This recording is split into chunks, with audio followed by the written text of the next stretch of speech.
ഒന്നാമത്തെ കാര്യം, നമുക്ക് ആദ്യമേ ഇത്തരം എല്ലാ വീഡിയോകളും നമ്മുടെ ഇല്ല, നമ്മുടെ ധാരാളം വീഡിയോ ഇരിക്കുക. ഇത് നമുക്ക് കൃത്യമായിട്ട് കിട്ടണമല്ല, നമ്മുടെ കയ്യിലോട്ട് കിട്ടിയാൽ മാത്രമേ നമുക്ക് കാണിക്കാൻ പറ്റൂ. കാരണം നമ്മളും എടുത്ത കുറേ വീഡിയോസ് ഉണ്ട്. ഇതെല്ലാം നമ്മൾ ആദ്യം ഷെയർ ചെയ്തു.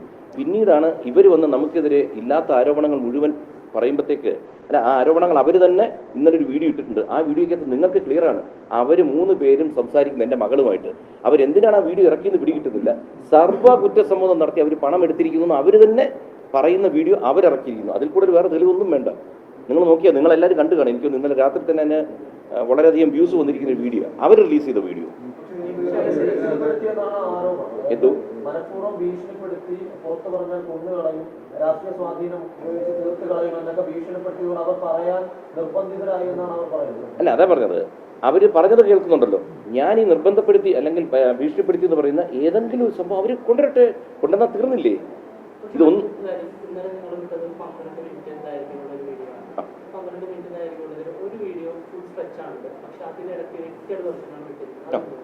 അതറിയില്ല ഏത് വീഡിയോയിലാണ്. ഞാനിതൊന്നും കണ്ടിട്ടില്ല. കാരണം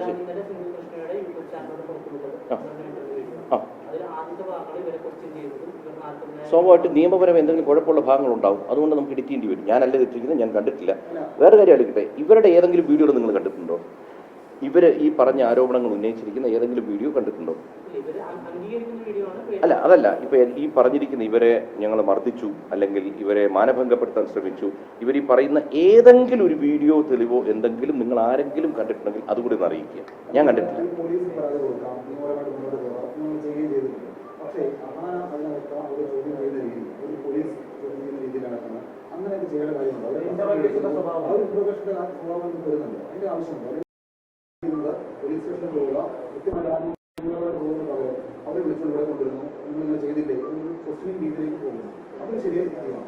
ഇതിനകത്ത് ശരിയും തെറ്റും നിങ്ങൾക്ക് സൈഡിൽ നിന്ന് ഇങ്ങനെ ചോദിക്കാം. പക്ഷേ അതിന് ഉത്തരം ഞാൻ തരാം. ലക്ഷക്കണക്കിന് രൂപ ബാങ്കിൽ നിന്ന് ലോൺ എടുത്ത് ഒരു ചെറിയ പെൺകുട്ടി ഒരു ബിസിനസ് തുടങ്ങി കുറച്ചു പേർക്ക് ജോലിയും കൊടുത്ത് നമ്മൾ മുന്നോട്ട് പോകുമ്പോൾ ഈ പണം തട്ടിക്കൊണ്ട് പോകുമ്പോഴുള്ള വേദന ഈ ബിസിനസ് ചെയ്തവർക്ക് മാത്രമേ ബുദ്ധിമുട്ട് വരൂ. കാരണം നമ്മുടെ കയ്യിൽ നിന്നൊരു 10,000 രൂപ പോയാൽ എൻ്റെ തൊഴിലാളികളാണ് എടുത്തിരിക്കുന്നത്. തൊഴിലാളികൾ ആദ്യം എനിക്ക് ചോദിക്കണമല്ലോ. ചോദിക്കാതെ നമുക്ക് പറ്റത്തില്ല. പിന്നെ ചോദിക്കുന്ന രീതികൾ, നമ്മൾ പലരും പല തരത്തിൽ ജനിച്ചു വളർന്നും പല സാഹചര്യത്തിൽ വളർന്നു വരിക. നമ്മൾ ഓരോരുത്തരും ഓരോ രീതിയിൽ ചോദിക്കും. പണം പോകുമ്പോൾ സ്വാഭാവികമായും നിങ്ങൾ ആരാണെന്ന് നിങ്ങളുടെ മനസ്സിനോട് ചോദിക്കുക. നിങ്ങളുടെ വീട്ടിൽ നിന്നോ നിങ്ങളുടെ സ്ഥാപനത്തിൽ നിന്നോ പണം കൊണ്ടുപോയി കഴിഞ്ഞാൽ സ്വാഭാവികമായിട്ടും ആദ്യം ചോദിക്കും. അല്ല, നേരെ നമ്മൾ പോലീസ് സ്റ്റേഷനിൽ പോകില്ല. കാരണം ഇവരാണോ എടുത്തിരിക്കുന്നത്, എത്രയാണ് എടുത്തിരിക്കുന്നത്, നമുക്കൊരു ഏകദേശം ധാരണ വേണ്ടേ? നമുക്ക് ധാരണ കിട്ടാൻ നമ്മളെങ്ങനെ പോലീസ് സ്റ്റേഷനിൽ പോവുക? വെറുതെ ഒരാൾക്ക് പരാതിയുമായിട്ട് പോകാൻ പറ്റൂ? എന്നിട്ട് പോലും ഞങ്ങൾ പോയില്ല. കാരണം ആദ്യം ഇവർ ചെറുതായിട്ട് ഇവർ സമ്മതിക്കുന്നുണ്ട്, ഞങ്ങൾ ഇത്ര എടുത്തു അത്ര എടുത്തു എന്ന്. കുറേ കഴിഞ്ഞ് ഇവരുടെ ഫോൺ വാങ്ങിച്ച് നോക്കുമ്പോഴാണ് ഡിജിറ്റൽ ട്രാൻസാക്ഷൻ നടന്നിരിക്കുന്നത്. അതായത് എല്ലാം QR കോഡ് ഉപയോഗിച്ച് ഇവരുടെ ഇതിലോട്ട് പോയിരിക്കുന്നു. ആദ്യം ഒരു കുട്ടി വാങ്ങിക്കും, ആ കുട്ടി 2 പേർക്ക് ഷെയർ ചെയ്തിരിക്കുന്നു. വീണ്ടും അടുത്ത കുട്ടിയുടെ ഫോണിലാണ് വാങ്ങിച്ചിരിക്കുന്നത്, ആ കുട്ടിയുടെ നിന്ന് ഈ കുട്ടികൾക്ക് ഷെയർ ചെയ്തിരിക്കുന്നു. ഇത് മുഴുവൻ ഇവരുടെ ഫോണിലെ GPayയുടെ ട്രാൻസാക്ഷൻ ഹിസ്റ്ററിക്കകത്ത് കിടക്കുക. അപ്പം നമ്മൾ ഇവർക്ക് ചോദിക്കാതെ നമുക്ക് മുന്നോട്ട് പോകാൻ പറ്റില്ല. കാരണം നമുക്കൊരു പരാതിക്ക് പോകണം. അവരുടെ അതല്ല വ്യക്തിപരമായ കാര്യങ്ങളാണ്. ഇപ്പോൾ ഇവർ പറയുന്ന ആരോപണം, അതായത് അവരുടേതല്ലാത്തൊരു കേസിൽ നിങ്ങളുടെ സ്ഥലത്ത് നിങ്ങൾ കുറച്ചു പേർ ചേർന്ന് അവരുടെ ഫോൺ വാങ്ങി അത് പരിശോധിക്കുന്നു, അവരെ തടഞ്ഞു വെച്ച് മണിക്കൂറുകളോളം ചോദ്യം ചെയ്യുന്നു. അപ്പോൾ അവർ പറയുന്നതിൽ നിയമപരമായ സാധ്യതയൊക്കെ ഇല്ലേ? അല്ല, ഒറ്റക്കാര്യം അതായി തടഞ്ഞു വെച്ചു എന്നുള്ളതിന് എന്ത് തെളിവാണുള്ളത്? പിന്നെ ഫോൺ ഞങ്ങൾ പിടിച്ചു വാങ്ങിച്ചിട്ടില്ല. ഞങ്ങൾ പറഞ്ഞു ഫോൺ തരാൻ പറഞ്ഞു, GPay കാണിക്കാൻ പറഞ്ഞു. GPay കാണിക്കുമ്പോൾ ഞങ്ങൾ കാണുക, ഇത് മുഴുവൻ ഞങ്ങൾ റെക്കോർഡ് ചെയ്തു. ഈ കുട്ടികൾ ഇവിടെ നിന്ന് സംസാരിക്കുന്ന വീഡിയോ അവർ തന്നെ ഇറക്കിയിരിക്കുന്നതിൽ അവരുടെ കയ്യിൽ ഫോൺ ഇരിക്കുക. ഈ കെട്ടിടത്തിൻ്റെ അതാ മുകളിലത്തെ നിലയിലിരുന്നാണ് സംസാരിച്ചിരിക്കുന്നത്. ഇവിടെ എല്ലാ സ്റ്റാഫും ഉണ്ട്. ആ വീഡിയോയ്ക്കകത്ത് കുട്ടികൾ എഴുതി തരുന്ന പത്രത്തിൻ്റെ ഒരു ഫോട്ടോ അവർ ഇറക്കിയിരിക്കുന്നു, ഞങ്ങൾ എഴുതി കൊടുത്തിട്ടുണ്ടെന്ന്. അതിനകത്ത് ഇവരുടെ കയ്യിലെല്ലാം ഫോൺ ഇരിക്കുക. ഇനി എവിടെയാണ് ഞങ്ങൾ ഫോൺ തട്ടിപ്പറിച്ചത്? എന്തെങ്കിലും തെളിവ് വേണം. ഇവർ പറയുന്നതിന് എന്തെങ്കിലും അവരൊരു പ്രൂഫ് കാണിക്കട്ടെ. നിങ്ങൾ ആലോചിക്കുക, കേസ് കൊടുത്ത ഞങ്ങളുടെ ഭാഗത്ത് വേണ്ടത് എന്താ? ഈ കുട്ടികളുടെ ബാങ്ക് റെക്കോർഡ്സ് സ്റ്റേറ്റ്മെൻറ്റ് മാത്രം എടുത്തു നോക്കിയാൽ ഈ കേസ് അവിടെ തീരും. ബാക്കി എന്ത് വേണം ഈ കുട്ടികൾ വരട്ടെ, എന്ത് ആരോപണമായിട്ട് വരട്ടെ, പക്ഷെ തെളിവുണ്ടോയെന്ന് നിങ്ങളും കൂടി ചോദിക്കുക.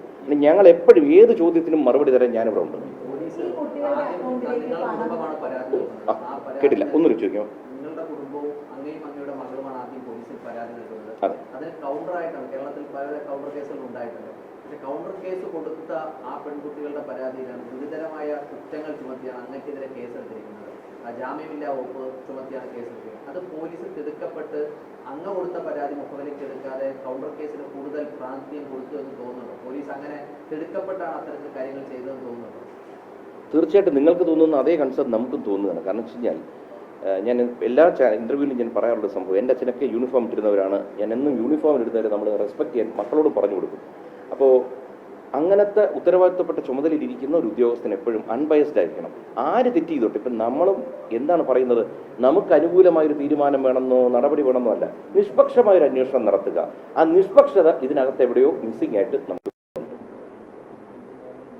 ഏതെങ്കിലും ഘട്ടത്തിൽ ഈ മകളുടെ അക്കൗണ്ടിലേക്ക് അല്ലാതെ അല്ലെങ്കിൽ നിങ്ങളുടെ പണം മേടിക്കാൻ അനുമതി അവർക്ക് നൽകിയിരുന്നോ ഏതെങ്കിലും ഘട്ടത്തിൽ? ഒരിക്കലും നമ്മൾ അങ്ങനെ കൊടുക്കില്ലല്ലോ, കൊടുക്കേണ്ട ആവശ്യമില്ല. പിന്നെ ഈ കുട്ടികളും എൻ്റെ മോളുമായിട്ട് വളരെ സൗഹൃദത്തിലാണ്. അത് ഈ കുട്ടികളുടെ ഏതെങ്കിലും ചടങ്ങുകളുടെ വീഡിയോ നിങ്ങൾ നോക്കുമ്പോൾ കാണാം, എല്ലാത്തിലും ഈ കുട്ടികൾ പങ്കെടുത്തിട്ടുണ്ട്. എല്ലാത്തിലും വളരെ അടുപ്പത്തിൽ കെട്ടിപ്പിടിച്ച് നിൽക്കുന്നതും ഭക്ഷണം കഴിക്കുന്നതും കുറേ വീഡിയോകളാണ്. അപ്പോൾ ചോദ്യം എന്തായിരുന്നു ജസ്റ്റിന്? അനുവാദം കൊടുത്തിട്ടുണ്ട്. നമ്മൾ ഒരിക്കലും QR കോഡ് കമ്പനിയിൽ ഇരിക്കുമ്പോൾ എന്തിനും ഇവരുടെ QR കോഡിൽ വാങ്ങിക്കാൻ അനുവാദം കൊടുക്കണ്ടേ? പിന്നെ ഇവർ ഈ പറഞ്ഞ എന്തോ ഒരു ടാക്സ് ഇഷ്യൂവിനെ പറ്റിയൊക്കെ കഴിഞ്ഞ സംസാരിക്കുന്നുണ്ടായിരുന്നു. ഒറ്റ കാര്യം ഞാൻ പറയാം, നമ്മൾ കൃത്യമായി ടാക്സ് അടയ്ക്കുന്നവർ, അതിപ്പോൾ നമ്മൾ ഈ കേസ് നമ്മൾ ബോധിപ്പിക്കണമല്ലോ, നമ്മുടെ എല്ലാ റെക്കോർഡ്സ് ഇരിക്കണം. ടാക്സ് അടയ്ക്കാൻ വേണ്ടി അല്ല എന്തെന്നോ തട്ടിപ്പടത്താൻ വേണ്ടി ഡെയിലി ഞങ്ങളുടെ QR കോഡ് വഴി പണം വാങ്ങിയിട്ട് അന്നന്ന് വൈകുന്നേരം DA കൊണ്ട് ക്യാഷ് ആയിട്ട് കൊടുക്കുന്നുവെന്ന്. അങ്ങനെ പൈസ ഇവർ വാങ്ങിച്ചിട്ടുണ്ടെങ്കിൽ ഇവരുടെ QR കോഡിലുണ്ട്, ഇവർ സമ്മതിച്ചിരിക്കുന്നത് പണം വാങ്ങിയതായിട്ട്. എന്നാൽ പണം കൊടുക്കണമെങ്കിൽ എവിടെന്നെങ്കിലും ഇവർ വിഡ്രോ ചെയ്യണമല്ലോ. വിഡ്രോ ചെയ്താൽ ഇവരുടെ സ്റ്റേറ്റ്മെന്റിൽ വരുമല്ലോ. അപ്പോൾ ഇവർ കൊടുക്കണത് ഡെയിലി അല്ലെങ്കിൽ ആഴ്ചയിൽ അല്ലെങ്കിൽ മാസത്തിൽ വിഡ്രോ ചെയ്തേ പറ്റും. വിഡ്രോ ചെയ്ത് കൊടുക്കണം. ഇതിന്റെ മാത്രം ഇതെല്ലാം നോക്കിയാൽ സ്റ്റേറ്റ്മെന്റ് കാണാം. സ്റ്റേറ്റ്മെന്റിൽ ഇങ്ങനെ സംഭവം ഉണ്ടോ എന്ന് പോലീസുകാർ അന്വേഷിച്ചാൽ തീരാവുന്ന പ്രശ്നമുള്ളൂ. ഒരു ദിവസം ഏകദേശം എത്ര വരുമാനം ഉണ്ടാകും എന്നുള്ള കാര്യം ഒരു ബിസിനസ് നടത്തുന്ന ഒരാൾക്ക് തീർച്ചയായിട്ടും, കാരണം കൂടുതൽ കാര്യങ്ങളും ഒറ്റയ്ക്കാണ് നേരത്തെ ചെയ്തുകൊണ്ടിരുന്നത്. അപ്പൊ ഒരു ധാരണ ഉണ്ടാവും. അപ്പൊ ഇത്രയും പൈസ മിസ് ആയപ്പോഴും ഒരു സംശയം പോലും തോന്നിയിട്ടുണ്ട്. പലപ്പോഴും തോന്നിയതിന്റെ കാരണം വെച്ച് കഴിഞ്ഞാൽ ഇവിടെ ഈ സുഖമില്ലാതെ ആശുപത്രിയിലാവുന്ന ഘട്ടത്തിൽ നിന്നാണ് ഈ പ്രഗ്നൻസിയിൽ ഇഷ്യൂ വന്നപ്പോഴാണ് ഈ പ്രോബ്ലം ആരംഭിച്ചത്. അപ്പോൾ എന്നും ഒരു ആഴ്ചയിൽ എന്നും ചോദിക്കും അവർക്ക്, ചേച്ചി ഇന്ന് ആരും വന്നില്ല ചേച്ചി, കസ്റ്റമേഴ്സ് ഇല്ല, മറ്റാണ് മറിച്ചാണ്. അപ്പോൾ ഏതൊക്കെയോ സമയത്ത് ഇവിടെ ഇതിട്ട് നോക്കി, എന്താ പറയുക, ഈ CCTV വീഡിയോ. അപ്പോൾ കസ്റ്റമേഴ്സ് വന്നു പോലും, ഇല്ല ചേച്ചി അവർ വാങ്ങിച്ചില്ല ചേച്ചി, ഇങ്ങനെ പറഞ്ഞു പൊക്കോട്ടിരുന്നു. അപ്പോൾ ഇവരുടെ ഓൺലൈൻ ബിസിനസ് നടന്നുകൊണ്ടിരിക്കുന്നുണ്ടും വരുമാനം വരുന്നത് കൊണ്ടും ഇതിന് വലിയതായിട്ട് ശ്രദ്ധിക്കുന്നില്ല. പക്ഷേ ഇതിനകത്ത് വലിയൊരു പിടിപ്പുകേട് വെച്ചാൽ ഇനി ആരെന്ത് സംരംഭം തുടങ്ങിയാൽ ഒരു കാര്യം മനസ്സിലാക്കുക, കടയിൽ നമ്മൾ എല്ലാ ദിവസവും ഉണ്ടായിരിക്കണം, എല്ലാ ദിവസവും കണക്കുകൾ പരിശോധിച്ചിരിക്കണം. പിന്നെ ഇതൊക്കെയാണെങ്കിലും ഒരു പരിധി കഴിഞ്ഞാൽ, ഇത് ഈ വിഷയം നടന്നപ്പോഴാണ് വലിയ വലിയ സ്ഥാപനങ്ങളിലെ പലരും വിളിച്ചിട്ടുണ്ട്, കൃഷ്ണന്മാരെ മക്കളെ പറഞ്ഞിട്ട് കാര്യമില്ല, എത്രയൊക്കെ നമ്മൾ നിരീക്ഷിച്ചാലും തട്ടിക്കേണ്ടവർ തട്ടിക്കും. അതങ്ങനെയാണ്. പണം പോയവർ ഇന്നലെ എത്രയോ പേരാണ് ഞങ്ങളെ ബന്ധപ്പെട്ടിരിക്കുന്നറിയോ, ഇതിന് ഇങ്ങനെ ചെയ്യണം, ഇത് ഈ നിയമം വഴിയാണ് പോകേണ്ടത്, ഇന്നതാണ് ഇന്നത്തെ വകുപ്പ്.